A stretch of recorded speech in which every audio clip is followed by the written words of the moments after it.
Yo, what's going on, everybody?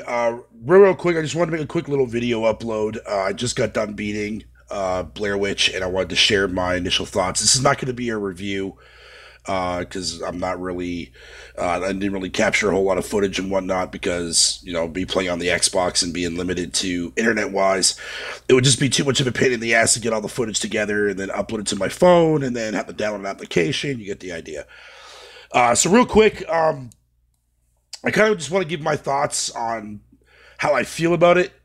I've seen a lot of ups and downs from a lot of people in the gaming community about this game. I've seen a lot of people give up after like an hour and a half of playing it because they either don't understand a mechanic or they're stuck and they don't know what to do because the game doesn't tell them what to do, that kind of stuff like that.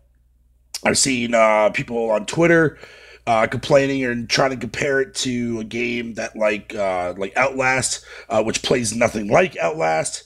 I'm not really quite sure why people thought of that way. I guess because of the whole camera scenario aspect, even though that doesn't really play a bigger part in the game until right at the very, very last part of the game. Even though you are using the camera throughout it to watch video footage or to manipulate video footage in order for something to actually happen in the game. But you don't fully get to utilize the actual camera to its full potential until the last 10% of the game, pretty much. Now, I'm not going to spoil anything. I'm just going to basically, like I said, I'm just going to share my thoughts on what I feel and how, to kind of give you just an idea of my personal opinion on the game itself. Blair Witch itself is a rather peculiar, interesting psychological horror, and I say psychological horror because that's exactly what Blair Witch is meant to be. It's not really meant to be a game that's supposed to scare the fucking living shit out of you like the way Outlast does and relies on a lot of jump scares, even though there are a few in the game.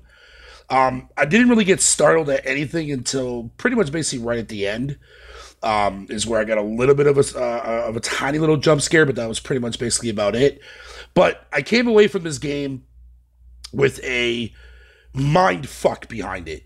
Which, if you actually are familiar with the actual movies, the one from back in '94, then of course the Book of Shadows, and of course the I think it was the 2016 one, I think it was, or something like that, or 2014, whatever the fuck year it was, the one that came out recently. These movies, like if you go back and you watch the original first one that came out in '94. Like, there really isn't any really jump scares at all. It's just there to scare the shit out of you from what you don't see, right? And this game doesn't really do that a whole lot. It doesn't rely on, like, as I said earlier, trying to scare the fuck out of you. It's not designed that way, even though there are some moments in the game or that might actually make people, depending on, like, how big of, like, I don't want to say the word pussy, but you get the idea. How you react to horror in general, I should say. But as a whole, for a game that is actually a psychological horror type kind of game, it actually placates on that narrative extremely fucking well. The main character that you're playing as, Ellis, he's definitely a rather interesting character because you learn a lot about his past. And there's also a lot of twists and turns throughout the course of the game that really show you the type of person that this guy is.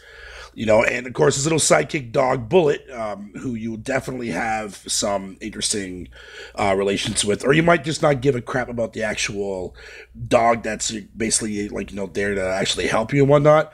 I've seen people play the game and just completely ignore the dog, which you can do because, believe it or not, there's actual multiple endings to this game. The ending that I got, I'm pretty sure was the bad ending, I think is what I got, so I definitely have to go through it again a couple more times. But I'm a big fan of psychological horror games. I think that those are the ones that really shine in the horror genre. Like, don't get me wrong, I don't flat out hate jump scare horror games like Outlast or Layers of Fear. Even though it's funny because Layers of Fear is a game that is designated with jump scares in mind. It's made from the same developer that made Blair Witch as well.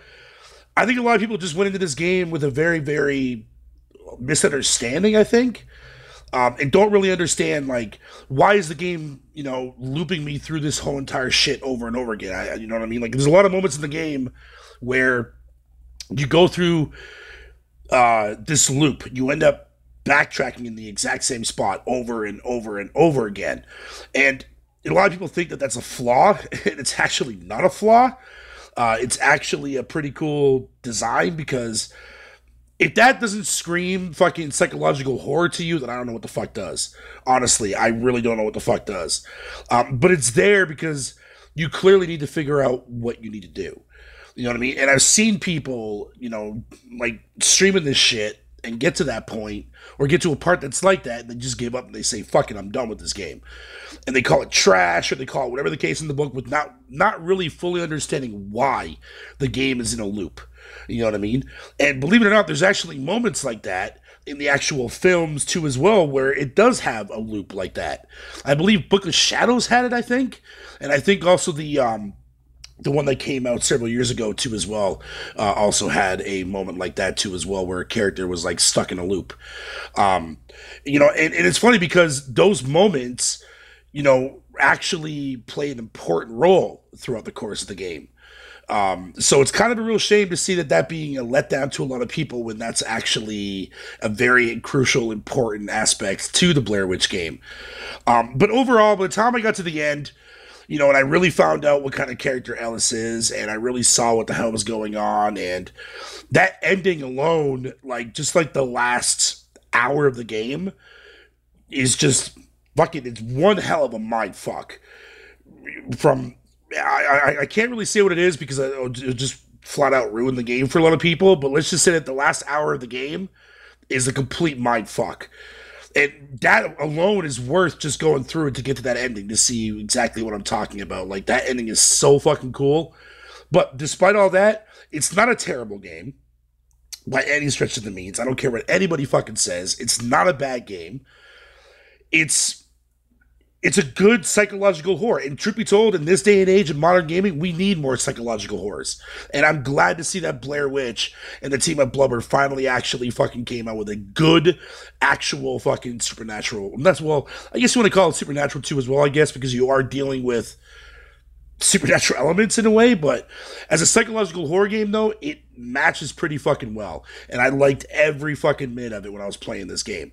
And I'm definitely going to go through it again. I want to try to see what all the endings are and try to piece everything together, that kind of stuff like that. So, but it's just a real shame that most people are shitting on this game for the dumbest fucking reasons that I've seen, man. Saying how, I get it. If you find that it's boring, fine. I'm not going to shit on your opinion for it. None of that crap like that. But it's just a real shame that most people that are going to play this game are going to go into it not understanding it and then calling it everything in the books. But with that said, though, I do recommend it. I do recommend it as a buy. If you want to Game Pass it, I don't give a shit. But it is worth a buy, in my opinion, especially if you're a fan of psychological horrors.